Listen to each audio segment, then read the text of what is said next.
Most sim racers think ride heights are only for setup nerds, but the truth is simple. If you drive a car, ride heights still decide how the car behaves under you, even if you never open the setup menu. When you turn into a corner, a car suddenly starts to slide, or when it snaps under braking, when it feels planted in one corner and loose in the other. This is ride heights and speed states working in the background without you knowing it. Your car shifts depending on speed, on low speed, mid speed and high speed. Each state changes the rake of the car, your aerodynamic balance, your grip on entry and on exit. You don't need to become an engineer to benefit from this. You only need to understand what the car is doing at each speed. Because once you see that pattern, your driving gets clearer, your mistakes start to make sense, your car reactions stop feeling random, and your lap time can drop without even touching a setup slider in the menu. So let's get into it. So to get an understanding of this idea is that your car has different car states. It being low speed, mid speed and high speed behavior. The car is in a completely different behavior and mechanics on the high speed compared to the low speed. And I will show you how the car is different under high speed behaviors. This is a car stationary. And you can see that height of the car, you can see this space between here.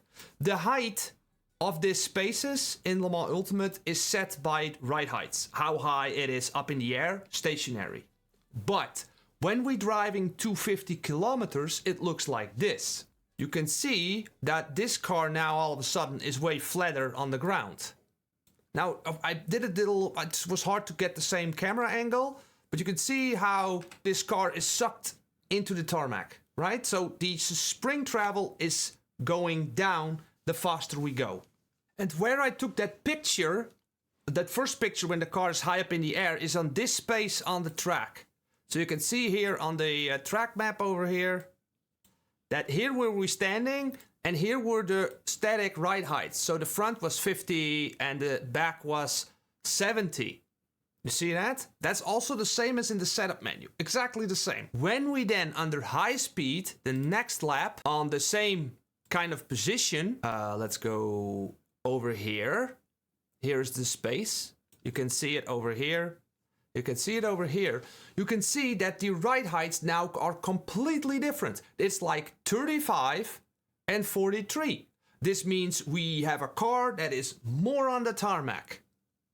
So what does this all mean then? What you get when you're driving slowly or stationary, you have a ride heights that the car is higher up in the air and aerodynamics have little to no effect. Now, if you go a bit quicker, 125, then you'll see this box now increasing in size. So we get a little bit more airflow. I mean, stick your hand out in a real car when you go 125, there's some wind there, but the weight of the car and the aerodynamics might not have a real effect on the car. Now, if we increase the speed and the speed and the speed, the car starts to drop in ride height. And the splitter underneath the road surface, like the front of the car, is starting to make aerodynamic effect. So this vacuum is pulling the car into its spring travel, pulling it down, and also increasing the overall floor effect of the car. Yeah, so imagine this. And you got a lot of downforce now on this state. Then when the pace starts to drop, the speed starts to drop, it goes down and up and down and up. And this is constantly happening. And some people might not even notice, but imagine this box area pulling the car into a certain balance. How does this then translate into driving behavior? Well, look at this. We are going super fast over here. We're hitting the brakes. Now that aero box gets really small, we take this corner. The car relies on mechanical grip. And now we're increasing the speed, and the aero box gets bigger and bigger and bigger. You cannot see this, but this is happening. And then we're hitting the brakes.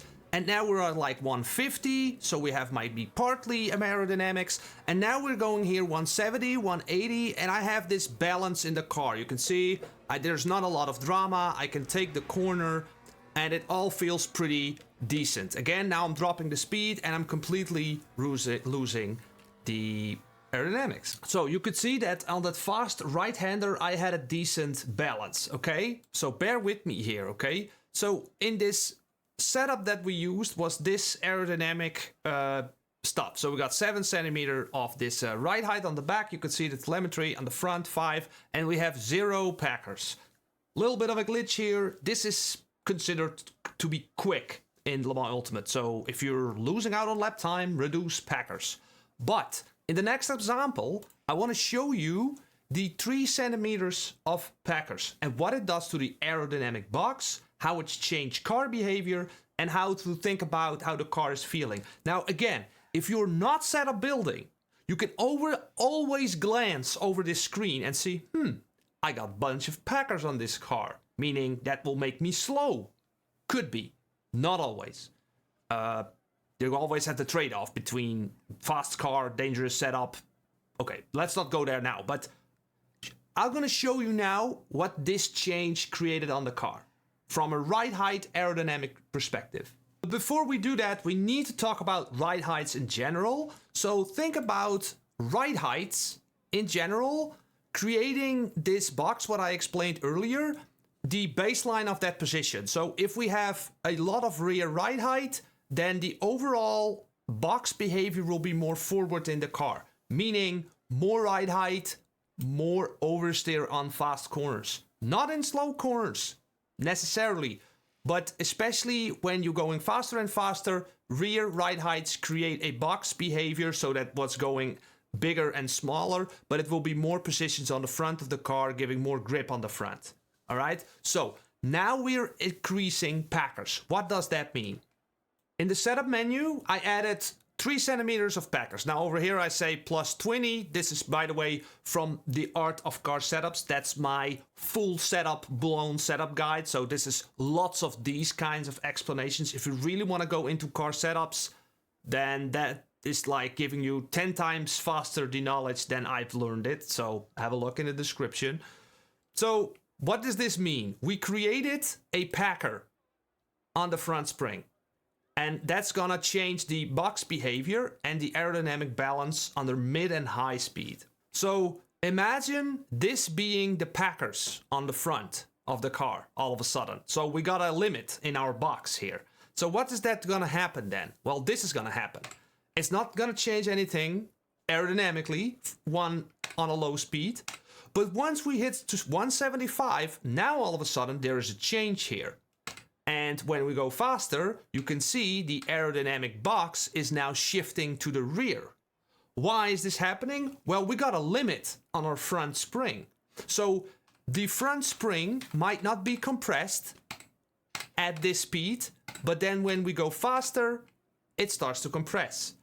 Now, if you don't believe me, let's look at Motec and see how that confirms this behavior. So if we look at the same position over here on track, we can see that the differences between front ride heights are pretty minimal. So you can see that the front ride height is 35 for the first lap, and then the second lap I took packers, and you can see the front ride height over here on this moment is 2 centimeters difference. So that means the front of the car is a bit more up, and it means that the aerodynamic box is more backwards. When you go to the averages on the back throughout the lap, so I'm clicking now the whole lap. I'm double clicking here on top, and this is the whole lap on average. And then when we go all the way to the back here, you can see that the front ride heights is on the white one is a 1 centimeter higher throughout the lap, and the rear is kind of the same. Now, obviously, when you hit a bumper curve, these values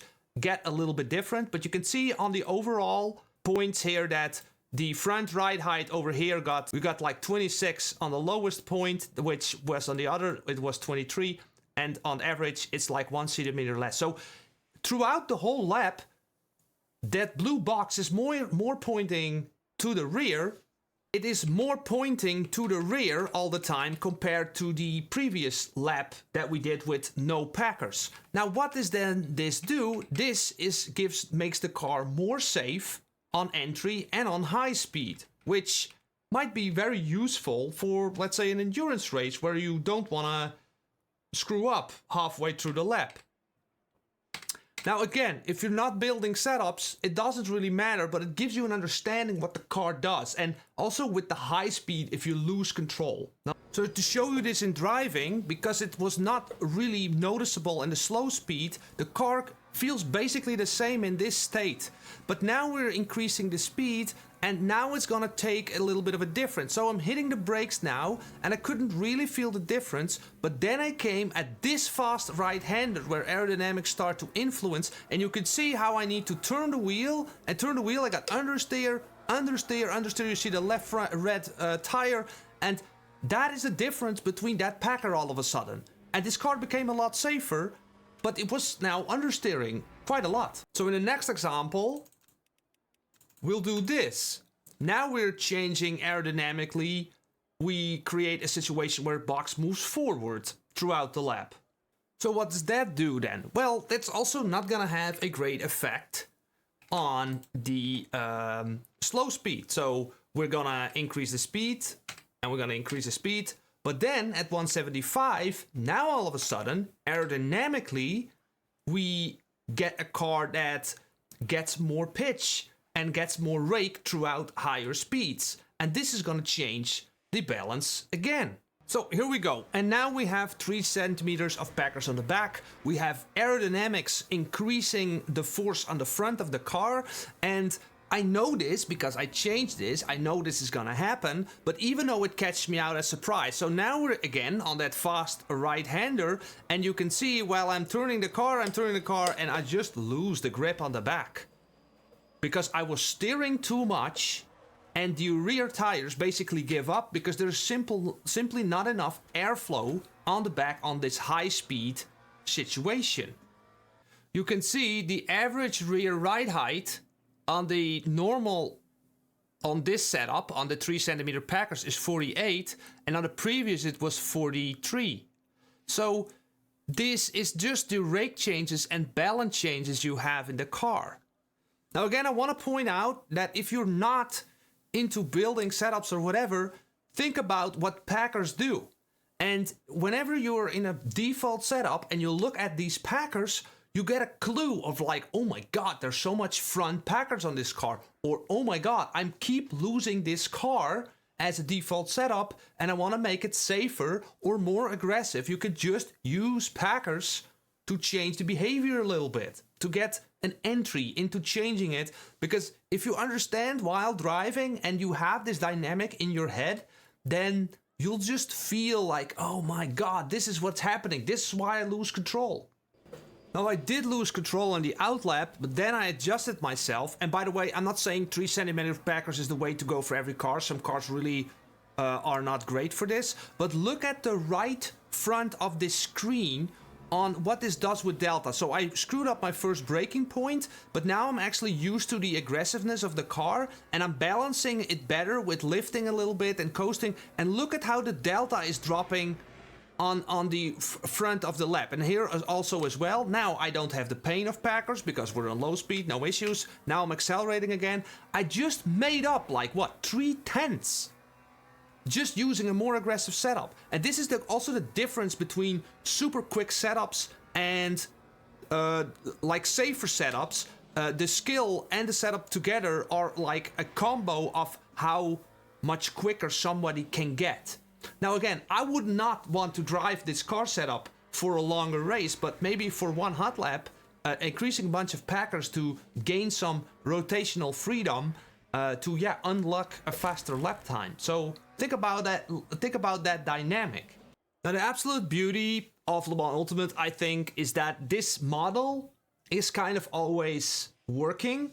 In iRacing, this more is like an on and off switch. So in iRacing, it's like, bam, and immediately I have the ride heights and the aerodynamic feel in the car. But this was also happening with Assetto Corsa Competizione. Now I want to talk about the last thing, is that when we increase the packers, not only does it aerodynamically change the car behavior, but it's also creating additional load to tires, and it also reduces body roll. So then we really need to start talking about mechanical grip, don't we?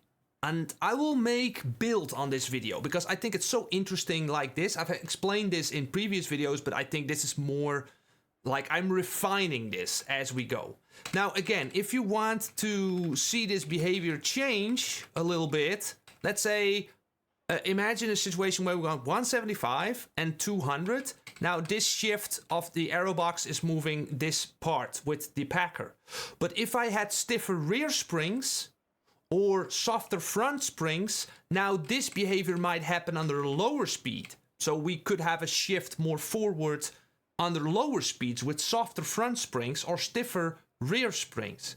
Now we get into this impossible area where we explain mechanical and aerodynamic grip together.